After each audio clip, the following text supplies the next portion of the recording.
What might eat hippos? Well, lions are known to kill hippos and eat them.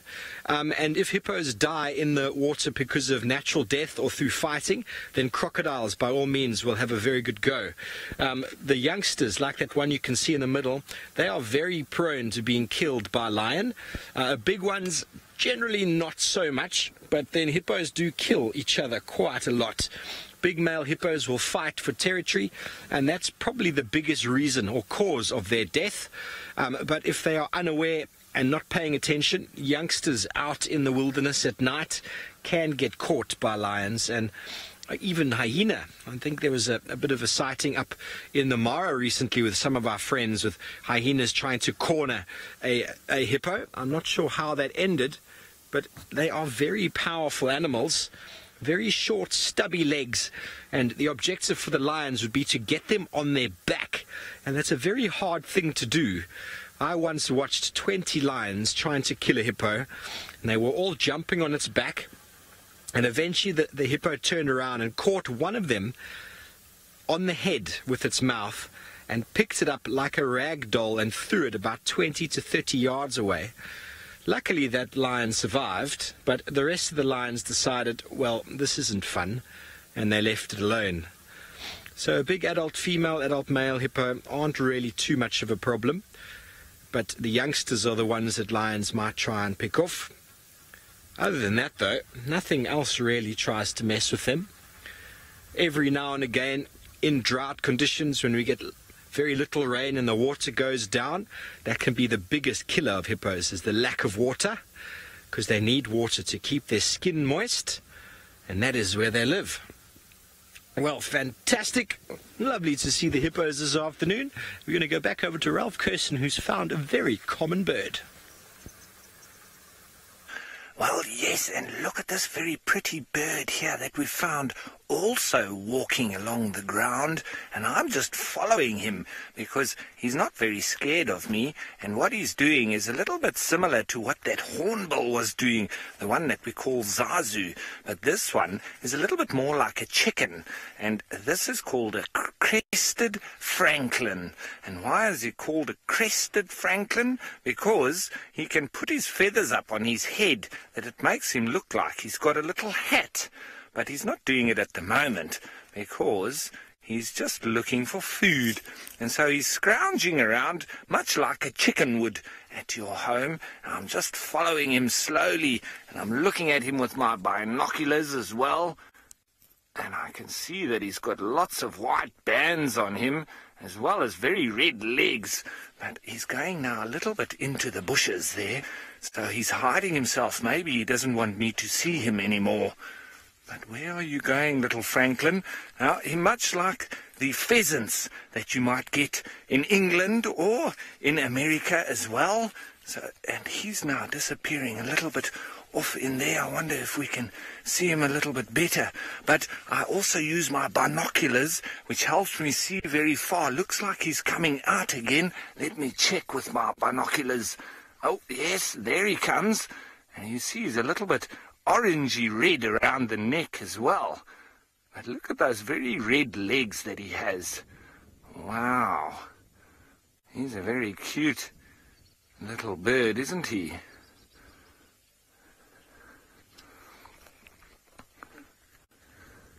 Now, Mrs. Miller, it's 21 degrees Celsius or 70 degrees Fahrenheit. It's a nice cool winter's day. There's a little bit of clouds around, so the sun isn't getting us. And it has been a little bit rainy the last few days because we've had a bit of a cold front that has moved through. So that means that it gets even more cold than it would normally. It's much as if you get like a snowstorm, but for us in Africa, we don't really get much snow, but it doesn't change the behavior of the animals too much, except that when it's cold, the animals can move around a little bit more, because when it's very hot, it does make them very tired, because they have to expend a lot of energy to keep cool. Now, he's still just walking around like a chicken. He's kicking his feet out a bit, and there he is.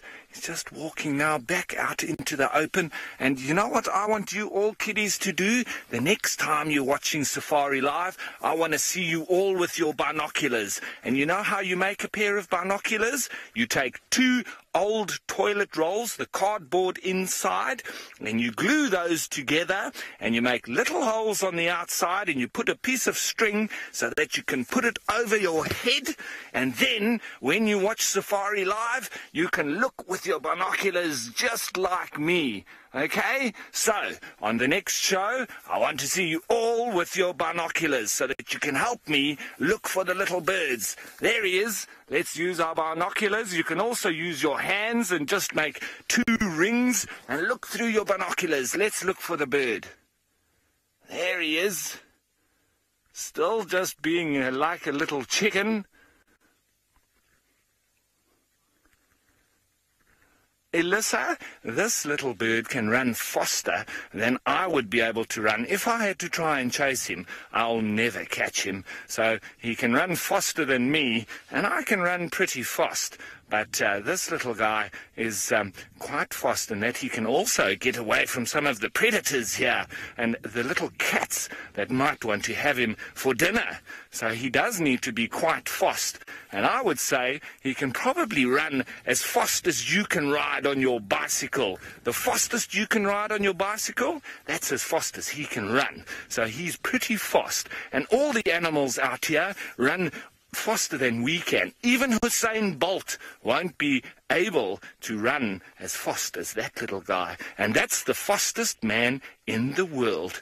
Now, that little bird seems to be carrying on with his search for food, and I think I need to continue on the search for leopards. Well, good luck, Ralph. I hope you do find a leopard. We're also going to be going and looking for a leopard. We moved off from the watering hole in the hippos because we saw something on our way to the watering hole that we thought we'd come back to and show you. Are you ready for the largest land mammal in the world? Are you ready? Yes? It's that one with the really long nose. Here's one, just here on the left. I'm going to move a little bit further forward and get him in the open. There we go. Look at that. Boys and girls, here is an African elephant. It's a young male who's on his own. There's more. We saw more before. They're a little bit further on. We might catch up with him. He's only a youngster. He's probably about 18, maybe 20 years of age. So he's still very small as far as elephants go. You see him busy chewing, but his eyes are almost closed, which is a good indication that he's quite relaxed. There he's using his very long nose. Don't know what he's feeding on right now. It almost feels like he's feeding on some fruits, but let's see what he picks up. He's able to use that. There we go. He's got some sticks. This time of year, the elephants like to feed on bark. The bark is that covering on the outside of the trees with lots of moisture and lots of nutrients inside. Let me move up a little bit more, Davy, and we might get him feeding. They are very selective in their feeding. They feed on everything. They feed on the roots, the leaves, the sticks, the fruits, and even grass. There we go. You can see him feeding now. He's putting the stick. Layla, you want to know how big their ears are? Well, the size of the ears, the front and the back of both of the ears, work out to be about 30% of the actual size of the elephant, the skin covering. So how big they are exactly? Probably about 1.5 meters, 1 meter across at the longest part, I would say.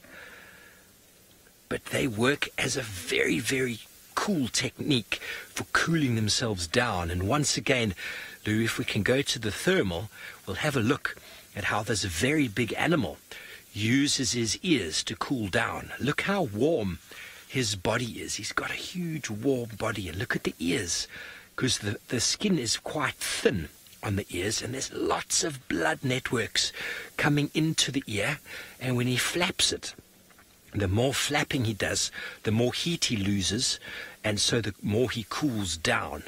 Right now, it's not a very hot day, so he's got his ears close to the body, because inside and underneath, the skin is very, very thin there. Probably as thin as the skin behind our ears. Very soft. Can you feel the back of your ears now? Very soft. And inside there, they've got lots of blood that's moving through.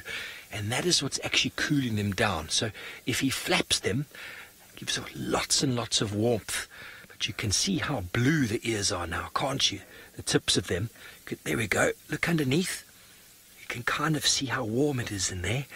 Because he's not that cold, he's holding his ears flat against the body so that he can not give off any heat, just like we do when we're a little bit cold.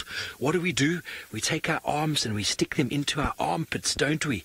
Or sometimes we stick our hands and we put them down between our legs to keep ourselves warm, because those are the parts of our body that we're giving off a lot of heat. Very warm in the armpit. And the elephant, you can kind of think of his ear, behind the ear there, like an armpit. Okay, well, there we go. From a very orange elephant back to the giant grey animal that he is. He's slowly moving away, probably going to follow the rest of the herd. There were more elephants in the distance we saw earlier. He's going to try and follow them because he feels very lonely.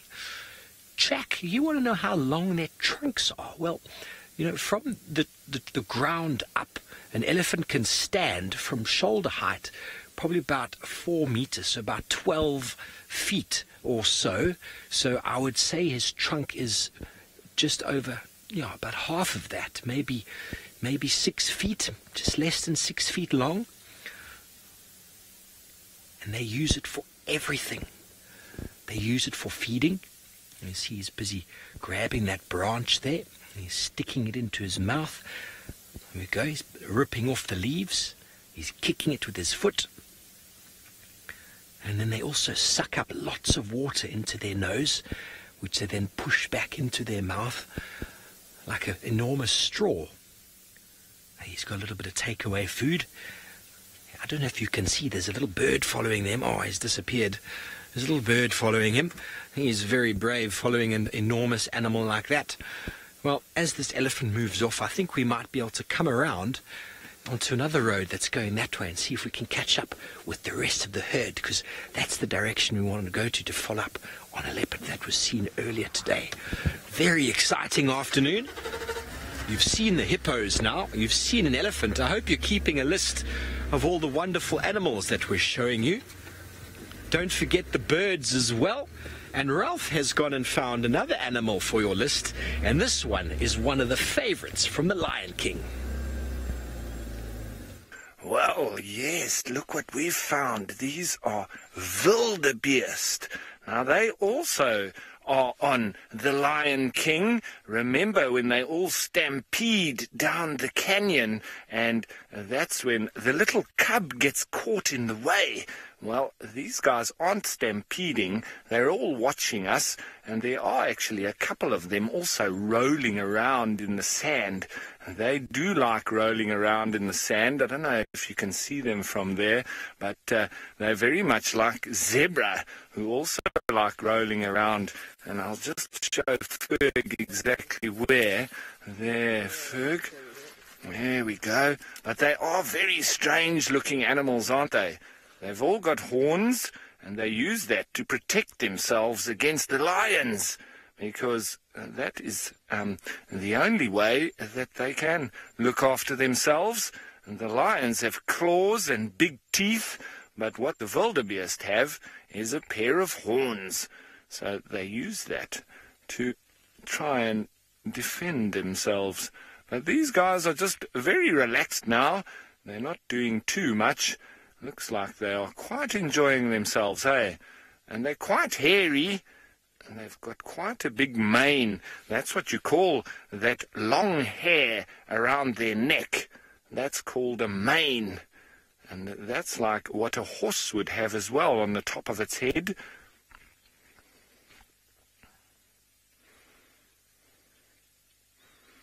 Now, sincere, wildebeest don't really attack other animals because they all gang up together and try and look after themselves against the lions. So you might have zebra and impala and some of the other animals all walking together, and they don't really fight with each other. The only ones that they fight with are the lions, because the lions try to eat them. But the lions also need to eat. So, well, that's just the great circle of life, isn't it? But these ones aren't getting eaten at the moment, luckily, and they're quite relaxed. They're just looking at us thinking, what are those strange things? All right, so hopefully these wildebeest aren't going to be got by the lions, but I hear that somebody has found some lions.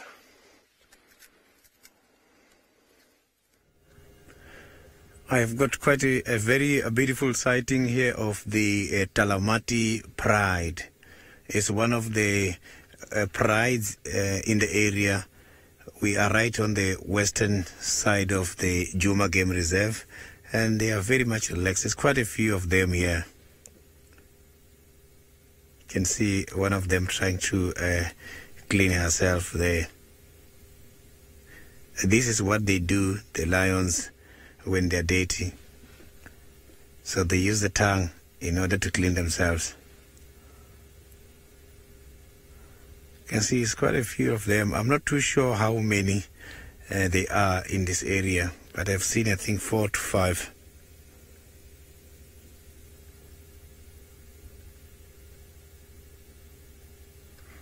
So the lions,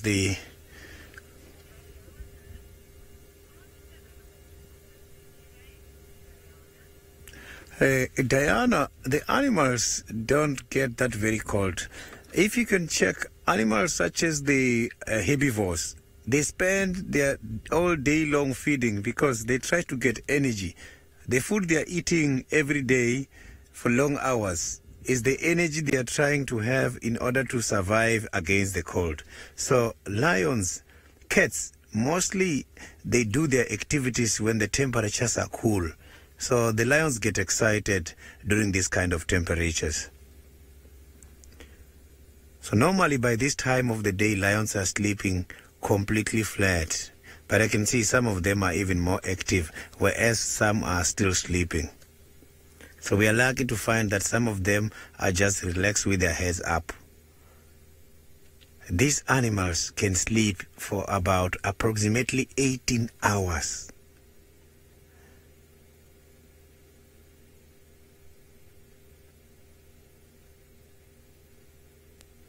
So they do most of their activities early in the mornings and late afternoons.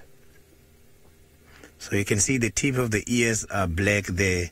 So those black tips, they help when they are walking around with their babies. That is when they use those ears, tip of the ears, as a follow me sign in order to show their little ones we are going to this direction. So they call their little ones, and little ones, they follow the tip of their ears.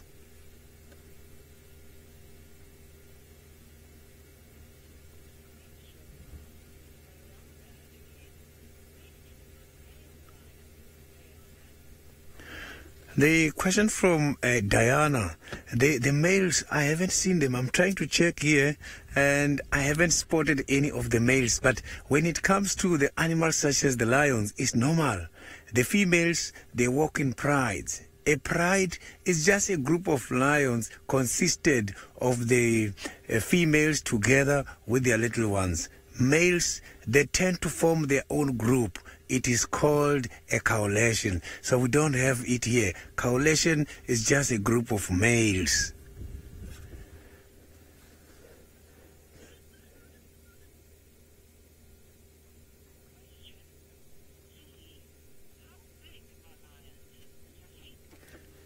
Lily, the lions can grow very big, and they can weigh up to 170, 190 kilograms. That is quite a very big cat. You can see the size of the head. This animal is big. is one of the biggest cats. The males, when they're standing, you'll see they are very much big. So these females, they are the ones which are responsible to bring food. So they go out and look for some food, and then they supply to their little ones. Even the males depend on these females.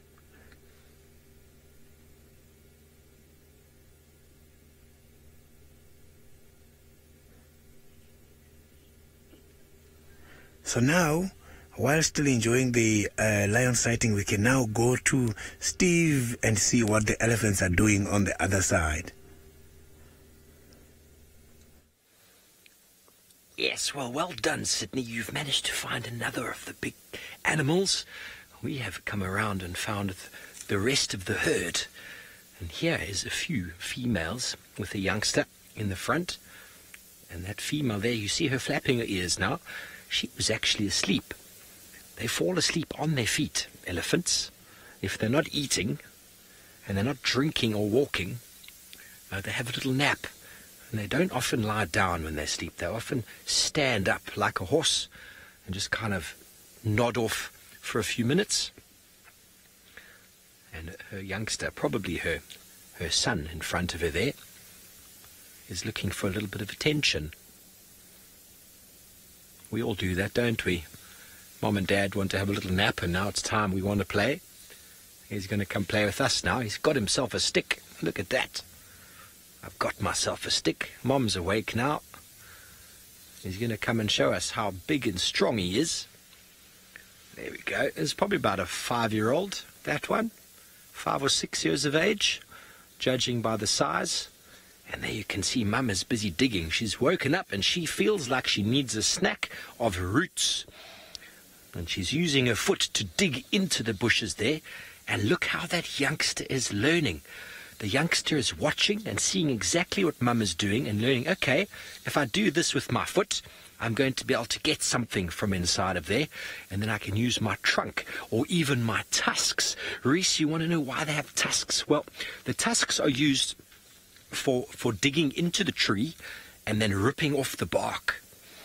Sometimes they can even take a branch and sort of hold it over the tusk and then break it with the tusk. So the tusk is very useful in allowing them to eat. And the males, the big males, they actually use their tusks for fighting. So not only do they use it for stripping the bark off of trees and breaking branches, they also use it to compete with other big males for the breeding rights to the females. So this little youngster, not that little, is learning from Mum. They are very smart. Oh, did you hear that? Mum is saying, no, not now. I don't want to give you attention now. I'm hungry.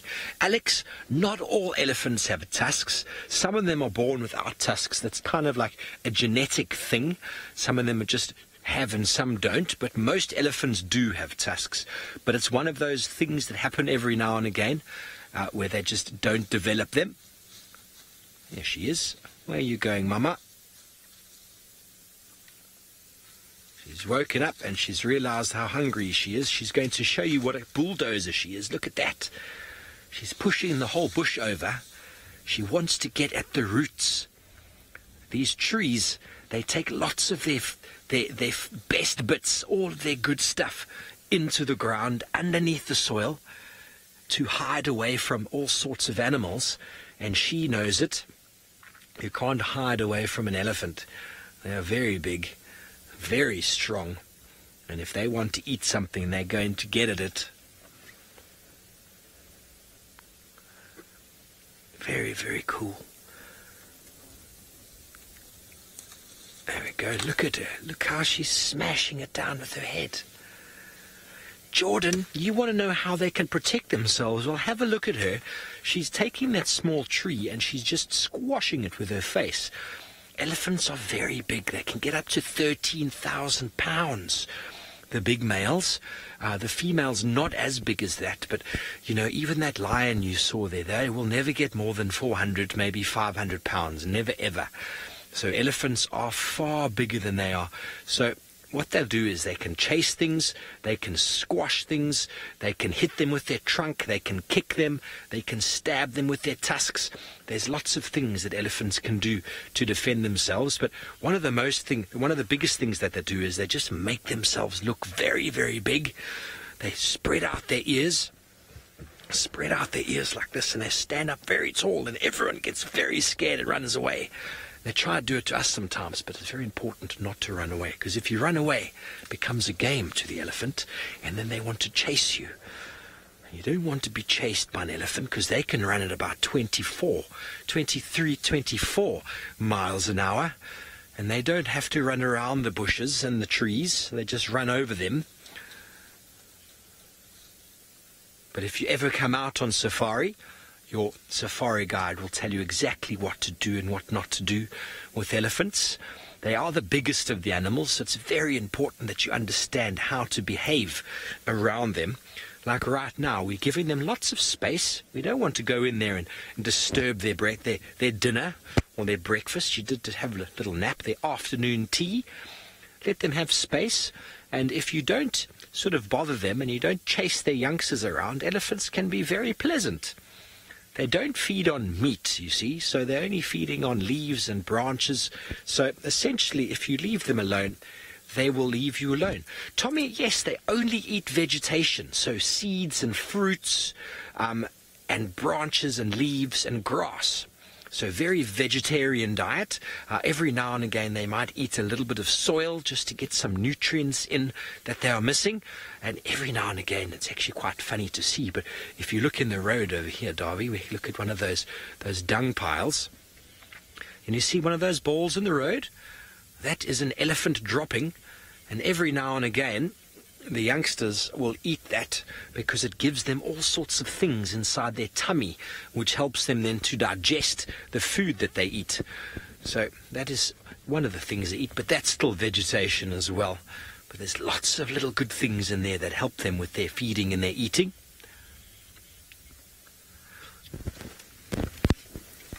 Okay, well, thank you very much to all the schools who joined us this afternoon. We've managed to show you some of the best and biggest of the animals out here in the savannah. I hope we get to see you again soon. Please do come back. Have a beautiful day, and we'll catch up with you soon. And while we say goodbye to you, we're going to be going back over to Ralph, who's trying to catch up with the little chief.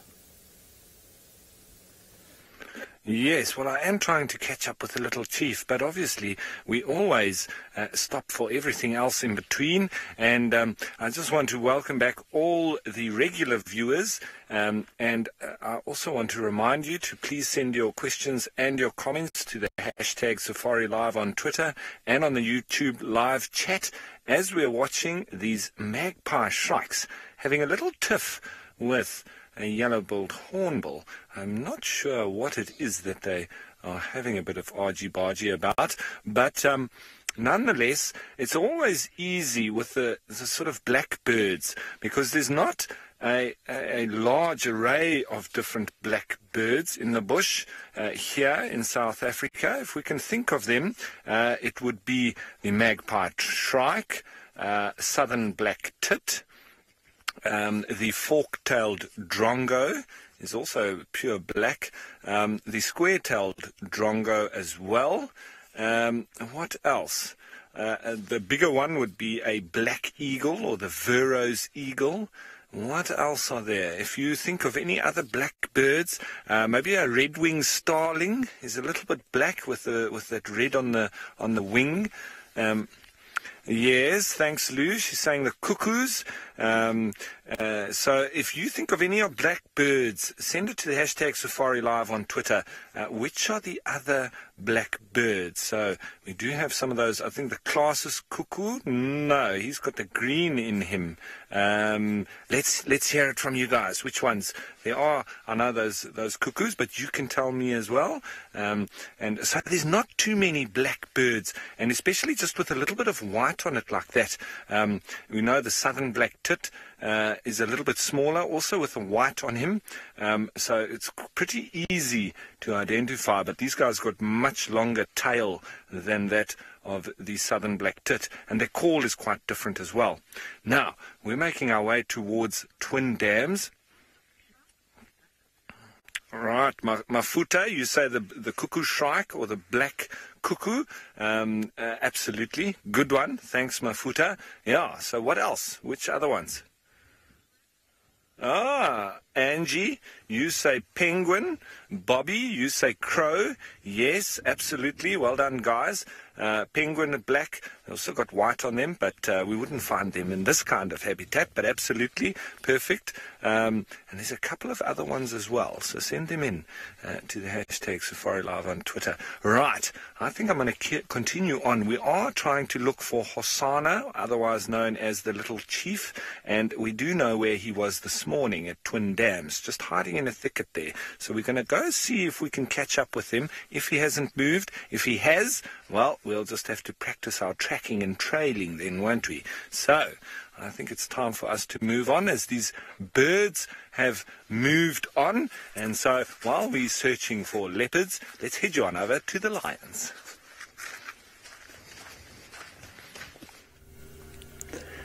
A very, very good afternoon. I am Sydney. I am traveling with Senzo this afternoon. We are going to be with you on this drive. And for the questions and comments, you can follow us on Twitter, hashtag Safari Live, and also on YouTube chat stream. My plan for this afternoon is to look for the cats, but I'm lucky already. I've got some lions here with me. They seem to be very, very, very much relaxed. So far, I have only noticed the females.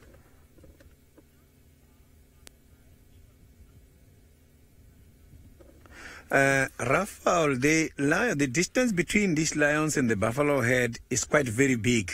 I can estimate about 2.5 kilometers. So it's quite a distance.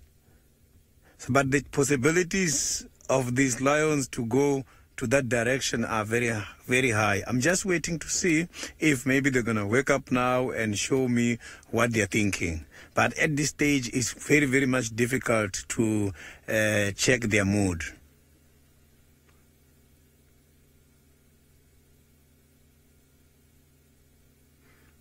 So, but if nothing is happening, if it's like this, I am going to leave. Yeah, if nothing is happening here, I'm going to leave the sighting, go and look for something else and come back again afterwards. Because I know the cats, they can spend much of their time just lying down like this. 18 hours is a lot. And I don't know how many hours they have spent so far relaxing here. Yeah, indeed, it is a very good sighting.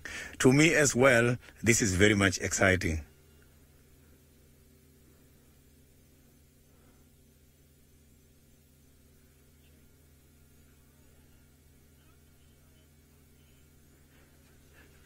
Carla, I was trying to read these lions here. It's quite very difficult to check the exact number because I'm seeing about 4 at this stage, but the other ones are not clearly visible. I'm just seeing some signs, some ears hidden by the grasses. So I'm not too sure of the exact number. Maybe before we leave, we might be able to see if they change and try to reallocate from where they are and move. Because I can see now some of them are starting yawning and they're showing some signs. They are becoming active a little bit now.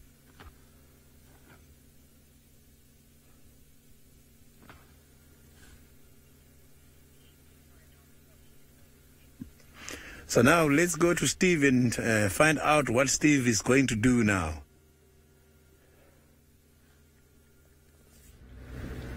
Well, hello everybody. Yes, well, we have left the elephants and we are now on Cheetah Cut Line. There was apparently some shouts of some zebra coming from this area. I didn't hear them myself. We've got some tracks all over the road. We saw some zebra earlier down that way. But our plan is the leopardess Thandi was found this morning on Torchwood. So we're going to head over there. Hopefully we can find her. Apparently she had some meat. So as we know, when Tanya's got some food, often we can find her again. It's when she disappears or doesn't have meat that she disappears. So we're going to see if we can get there. I'm going to take the next right in. I'm just driving quite slowly up here to see if I can hear or see anything of the alarm calls that I was directed towards. Nothing as of yet. We're going to go right here. This will take us directly towards Torchwood Lodge and then somewhere south. Just have to have a look on the map. Here we go. We're crossing into Torchwood. Woo! I haven't done this in ages. Just going to announce myself on the radio. Steve from Wild Earth crossing into Torchwood. Just happened. That just happened. That's only the third time I'm coming here.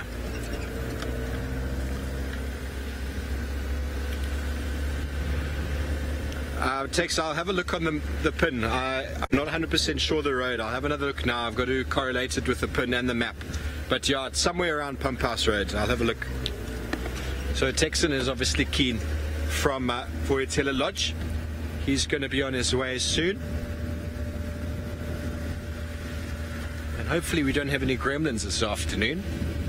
So far, so good. I don't know what's going on with the weather. There's this huge cloud cover that's pulled in this afternoon. Huge cloud cover. Dave's going to show you. But the nice thing about it is it's keeping it nice and sort of relatively warm. As soon as that cloud cover dissipates, there's been almost no solar radiation today. So as soon as the cloud cover dissipates, it's going to be brrr with a capital B. But don't worry, as you know, I've got enough layers to last me. Well, I hope I do anyway. Beautiful afternoon out in the African wilderness. What a day it's been so far.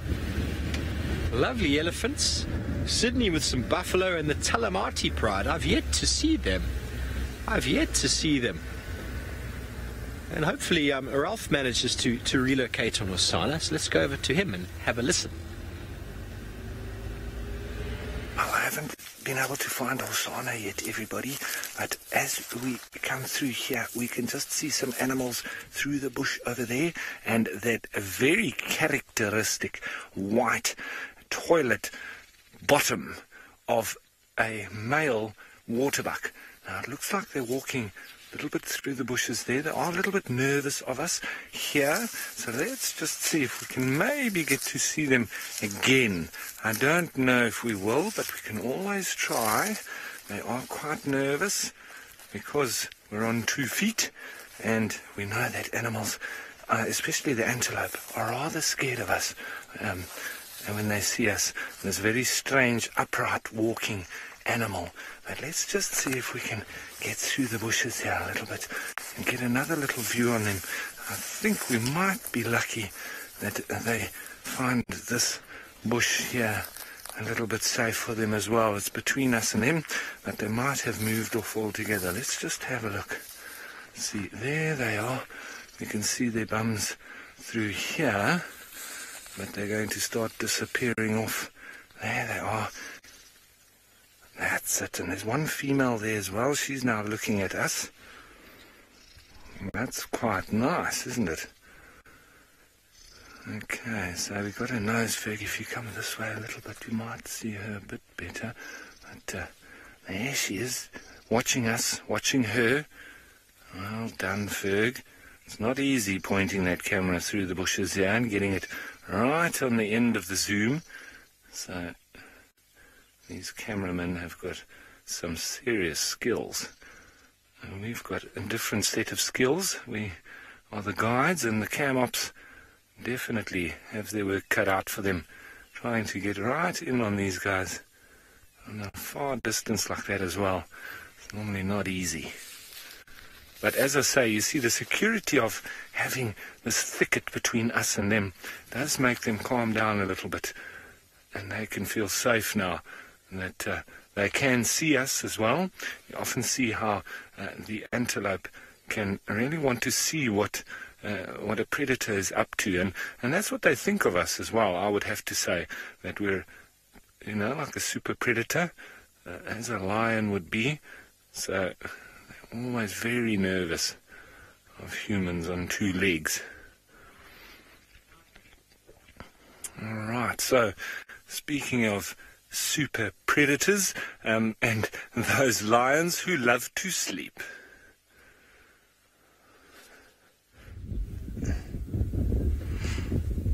Yeah, now I can see they're now starting to yawn a bit. 3 of them I saw they're yawning. I don't know if that is a sign. You can see one is up now there. I don't know if this is a sign that they are going to move from here to somewhere else.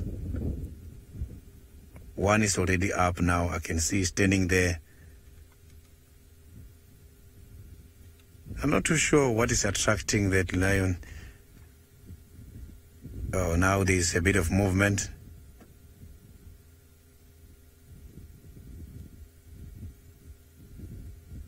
Yeah, just about 2 of them are moving around there.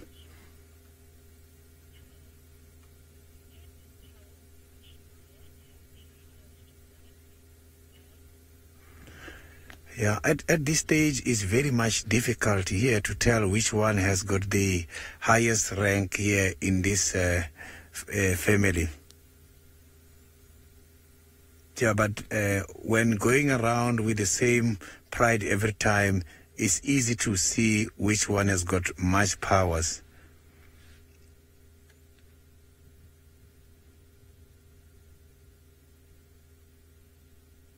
You can see there now the other one is licking the other one's back. That helps a lot in order to create the relationship between the pride. It helps to maintain the relationship. You can see another one is up now. Maybe they are seeing something that we don't see.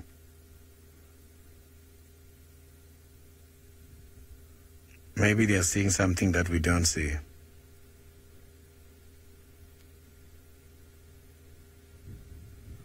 I'm just trying to check what is fascinating these lions here.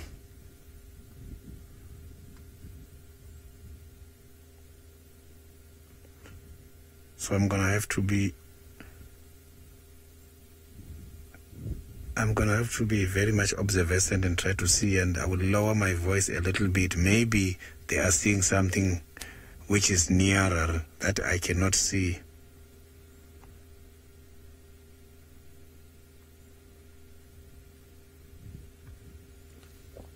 One of them is still lying down, not much interested on what is going on.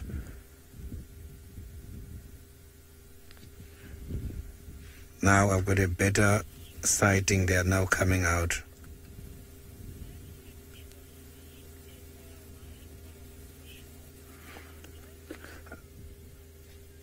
Rosenda, I have been interacting with lions for many years. I used to work for the Marakele National Park, which is in Limpopo, just not very far away from Johannesburg. And I was a lead guide there. I am the one who was walking in front holding a rifle with my backup at the back. So I have encountered lions on a number of occasions. Lions with babies, I've been charged. They charged me a lot before. So now I can see things are happening here. Actually, it's more than 5. I can see there is more from the bushes there also. Now I can see them raising their head. So we're going to have a good sighting here. I can see they're now all starting to come down towards the road. I'm not too sure if they're going to reach the road or decide not to come to the road, but activities has just started now. They are now very active and they are moving towards the eastern side of the reserve. I just want to see if they're going to come to our boundary. So there is the leading female there heading towards our boundary. Now the direction is they are all now entering the Juma Game Reserve. Here comes another one following. But there's no sign of any. Yeah, the one in front now is walking and stopping. Maybe there's something they're following. I am going to follow them and see what is it that they're trying to follow there.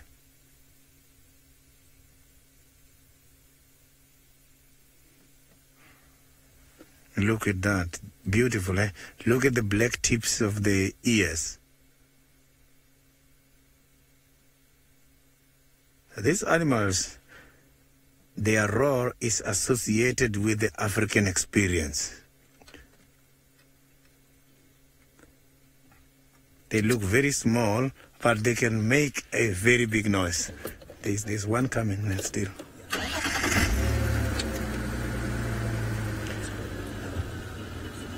Yeah, the chances of hunting activities are very high, considering the weather. And when I'm looking at their bellies, I can see that they don't really have much in their bellies.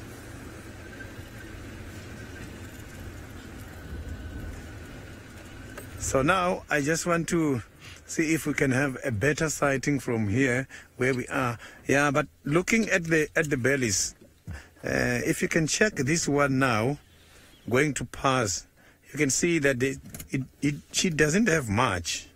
So I am not seeing any sign of too much food in that stomach. Remember, the hunting activities on cats is motivated by what is in the stomach.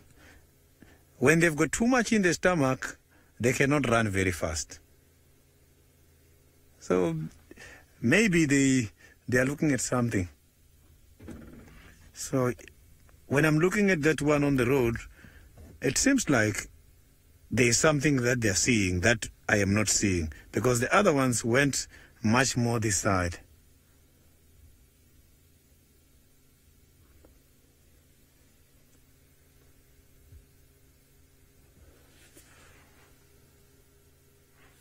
So it's quite a number of them here.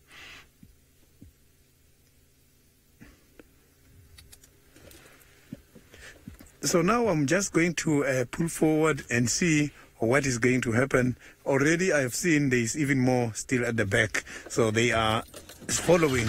I think there's two at the back still coming to follow this one. So it's difficult to tell the amount of lions here by this pride at this stage. But as soon as I see them all, now we can go back to Steve and see if Thandi is found on the other side. Not yet, but you might have some luck, Sydney, with those lions. Wouldn't that be incredible, to see the lions killing a buffalo? Well, they've been following them, so that's what they do. Lions in these areas seem to be quite specialized at buffalo, but no, we haven't quite found Thandi yet. I've followed the GPS point that brought us to the area. Okay, there's the tracks now. Did I turn around, Dave? I didn't, eh?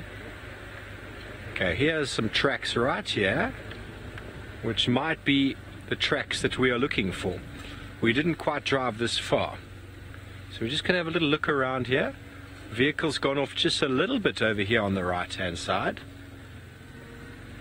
But apparently it was visible from the road, so we're just going to keep very slowly here. There are definitely some fresh vehicle tracks right here, which is what we are looking for. Apparently she had killed a small animal. I wonder if any of you out there can quickly hashtag Safari Live and let us know what you think Thandi might have gotten this time. Sorry, Darby. There's a little branch.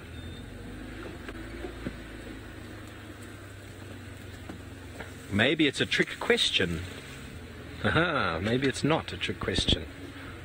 Steve Orvo is full of trick questions. Tracks. I'm sure we're going to find her very soon. Won't be far off, but it just goes to show how incredibly camouflaged these cats are. We were just moving up and down with the help of our wonderful thermal camera, just scanning around, having a look to see if we could see her. We spotted a small antelope just up there. Not going to say its name because it might give away your decisions on what you think she might have killed. Okay, so this track's going this way and this way, so I'm going to go straight first. Have a look around this termite mound. What do you think, Darby? Look around this termite mound first and then come back to those tracks there. Where are you, young lady? She's not that young, is she? You know she likes termite mounds. And do we think Columba's going to be with her? Tundi, you've been very quiet since Sunday. We haven't seen Columba since last week sometime. Trying to remember when last we saw her. There go the tracks.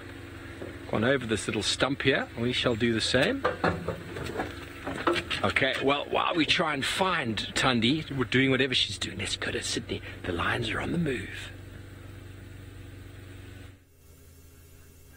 Welcome to the Unscheduled broadcast. I am Sydney, and now I am following some lions trying to...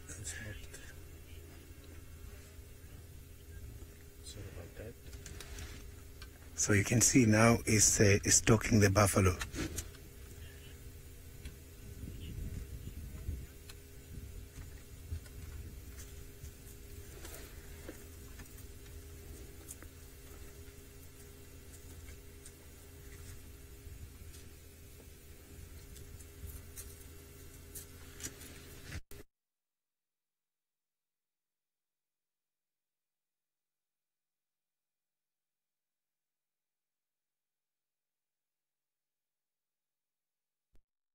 Okay, everyone, we're just coming down towards Twin Dams, and it sounds like Hosana has crossed into Little Gowrie. So I think we might be a little bit unlucky, but I just spotted an animal up here. I always get a little bit nervous because I thought it was buffalo, but it's not buffalo, it's wildebeest. So we don't need to worry too much. There they are, just ahead of us there. And shame, that's Mr. Hosana just having walked across the boundary, Gowrie Main as it's called. So he's crossed to the south of our traverse. And sorry about that, I don't know what the gremlins were doing there. You know, they sometimes attack at the worst moment. But, well, nonetheless, we're out on foot, and we generally don't get attacked too much by the gremlins out here. So, well, we can look at these animals that also do look a bit like gremlins do the wildebeest, don't they? I would say they do. And a very, very strange looking face. And I think it's with the Zulus, and I'm not sure about the Shangaan as well.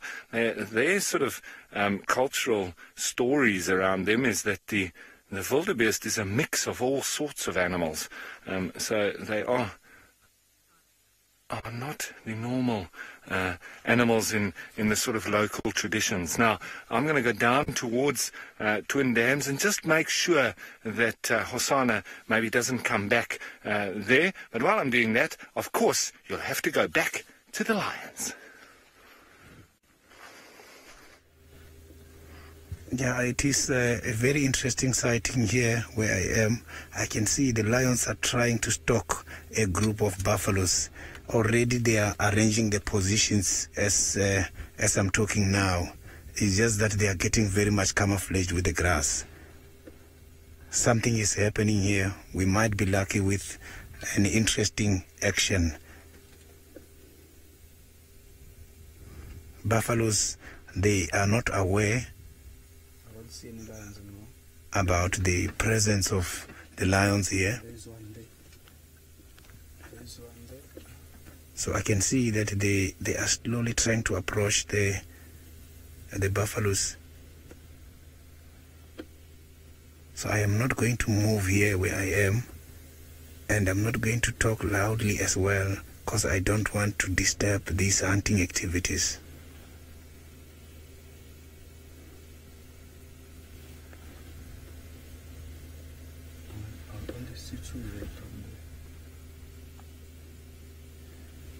I can see the buffaloes are coming, and they're coming at a very high speed. So two are just waiting there. Yeah, I'm also very much excited here.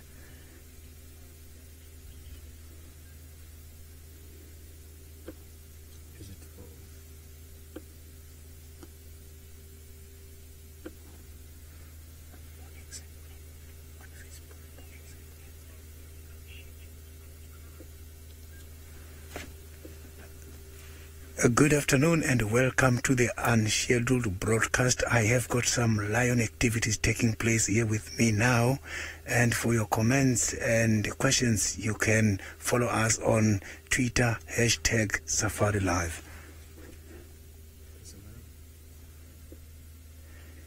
Something can happen at any time here as I'm talking. It's quite a number of buffalo versus a quite number of lions. The Talamati Pride. You can see the distance between the lions and these buffaloes is approximately less than 150 to 200 meters.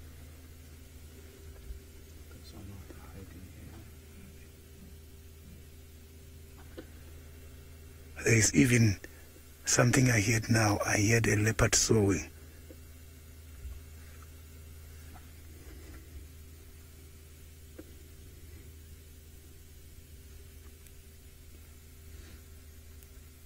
So the wind is right on the favor of the lions.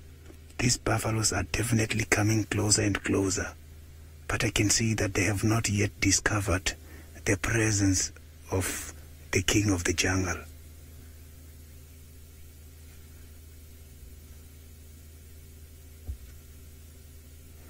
It seems like these lions knew about the presence of the buffaloes in this area.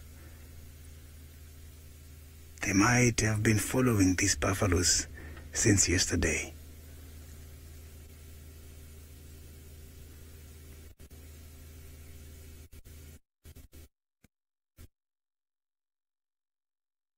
In a position.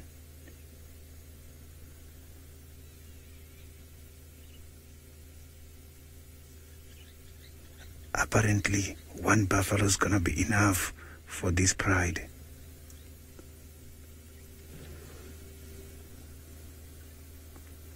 They are very stationary feeding, comfortable, not aware about what is happening in the surrounding.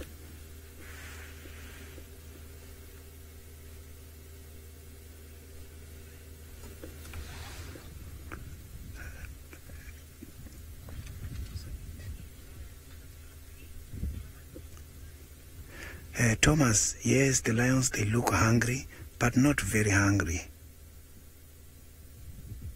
You can see another one is trying to have a position, is talking from the northern side.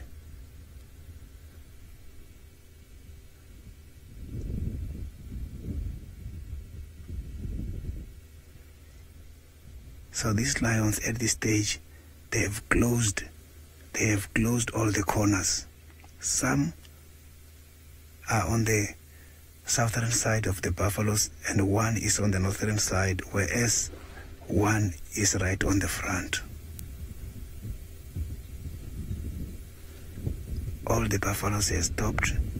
I'm not too sure if maybe the buffaloes have stopped because they have discovered something, or it's just about stopping to try and check before they move on.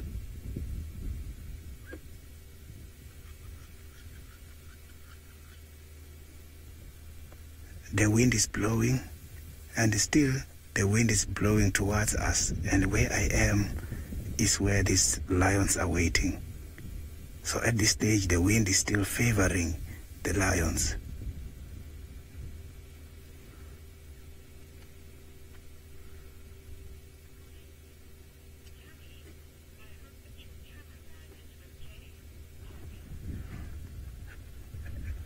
Kenny, my cameraman, is okay. It's just that he's trying to cover all the lions for you to see what is happening at the same time.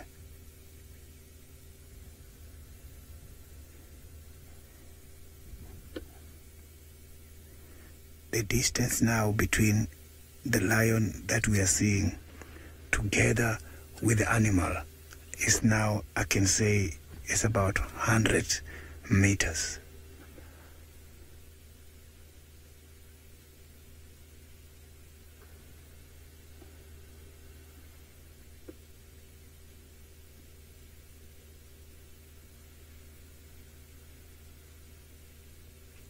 So let's just be patient and see what is going to happen.